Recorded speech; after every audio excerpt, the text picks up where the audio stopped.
Judas, o irmão de Jesus que duvidou e depois se tornou um dos maiores defensores da fé. Imagine crescer ao lado de Jesus. Dividir a mesma casa. Sentar-se à mesma mesa todos os dias. Trabalhar nas mesmas tarefas da família. Caminhar pelas mesmas ruas poeirentas de Nazaré. Agora imagine algo ainda mais surpreendente: conviver durante anos com Jesus, e mesmo assim, não acreditar que ele era o Messias prometido. Pode parecer impossível, mas foi exatamente isso que aconteceu com um homem chamado Judas. Não estamos falando de Judas Iscariotes, o discípulo que traiu Cristo. Estamos falando de outro Judas, conhecido hoje como Judas ou Judas Tadeu, um dos irmãos de Jesus segundo a carne. Durante grande parte da vida de Jesus, ele permaneceu incrédulo. Viu o irmão ensinar. Ouviu relatos sobre milagres. Presenciou o impacto que Jesus causava nas multidões. Mas nada disso foi suficiente para convencê-lo. Então algo aconteceu. Algo tão poderoso que transformou completamente sua maneira de enxergar a realidade. O homem que antes duvidava tornou-se um servo dedicado de Cristo. E não apenas isso. Ele escreveu uma das cartas mais intensas e contundentes de todo o Novo Testamento. Uma mensagem curta, mas carregada de urgência. Uma advertência sobre falsos mestres. Um chamado para permanecer firme na verdade.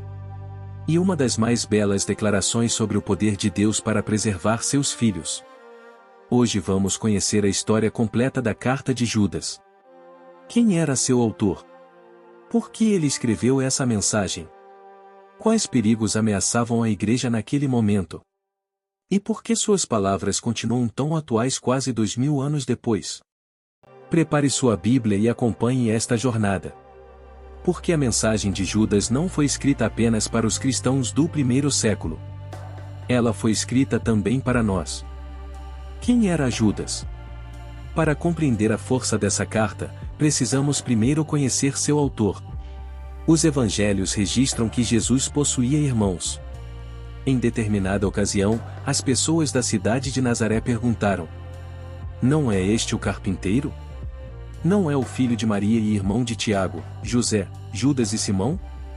Esse Judas mencionado no texto é o mesmo homem que escreveu a epístola que leva seu nome. Ele cresceu na mesma família de Jesus. Conheceu de perto seu caráter. Viu sua vida diária. Observou sua conduta desde a infância. No entanto, os evangelhos revelam uma realidade desconfortável. Os próprios irmãos de Jesus não acreditavam nele. O evangelista João afirma claramente: nem mesmo os seus irmãos criam nele. Esse detalhe mostra algo impressionante. A proximidade física com Jesus não garantia a fé. Judas viveu ao lado do Salvador durante anos, mas permaneceu cético. Talvez achasse impossível aceitar que seu próprio irmão fosse o Filho de Deus. Talvez acreditasse que Jesus fosse apenas um homem extraordinário. Talvez simplesmente não compreendesse quem ele realmente era. A Bíblia não explica os motivos, mas deixa claro que a incredulidade existia. Contudo, a história não termina aí. A crucificação abalou Jerusalém. A ressurreição mudou tudo. Depois que Cristo venceu a morte, algo aconteceu no coração daqueles que antes duvidavam. No livro de Atos encontramos os irmãos de Jesus reunidos com os discípulos, perseverando em oração. Judas estava entre eles. Aquele que antes não cria agora fazia parte da comunidade dos seguidores de Cristo. Sua vida havia sido transformada. E essa transformação aparece logo na primeira frase da carta.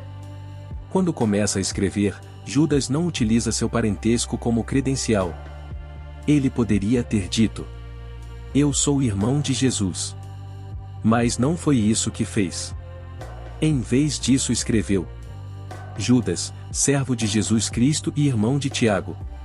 A palavra usada para servo descreve alguém completamente dedicado ao seu Senhor. Alguém que reconhece uma autoridade superior sobre sua vida. Perceba a profundidade dessa declaração. O homem que cresceu ao lado de Jesus não se apresenta como familiar do Messias. Ele se apresenta como servo do Messias. Isso revela humildade. mas revela também convicção. Judas não via mais Jesus apenas como seu irmão. Agora o reconhecia como Senhor. E era exatamente essa convicção que o levaria a escrever uma das advertências mais importantes das Escrituras. Uma carta que não estava nos planos. Curiosamente, Judas não pretendia escrever sobre falsos mestres. Seu plano inicial era outro. Ele queria escrever sobre a maravilhosa salvação compartilhada pelos cristãos. Uma carta de encorajamento. Uma reflexão sobre a graça de Deus. Uma celebração da obra de Cristo. Mas algo mudou. Enquanto observava o que estava acontecendo nas igrejas, percebeu que havia um problema urgente. Pessoas perigosas estavam se infiltrando entre os crentes. Não vinham de fora. Estavam dentro da comunidade. Participavam das reuniões. Falavam a linguagem da fé. Frequentavam os encontros dos irmãos. Mas suas vidas revelavam outra realidade. Por isso Judas sentiu-se obrigado a mudar completamente o tema de sua carta. Ele escreve: fui compelido a exortá-los a batalhar pela fé que uma vez por todas foi entregue aos santos. A expressão "uma vez por todas" possui enorme significado. Ela indica algo completo, definitivo e suficiente. Judas está afirmando que a verdade do Evangelho já havia sido revelada. Não precisava ser reinventada. Não precisava ser atualizada. Não precisava ser substituída. Precisava ser preservada. E esse seria o grande desafio enfrentado pela igreja. Porque alguns homens estavam distorcendo a graça de Deus. Eles ensinavam que, já que Deus perdoa os pecados, a maneira de viver não importava.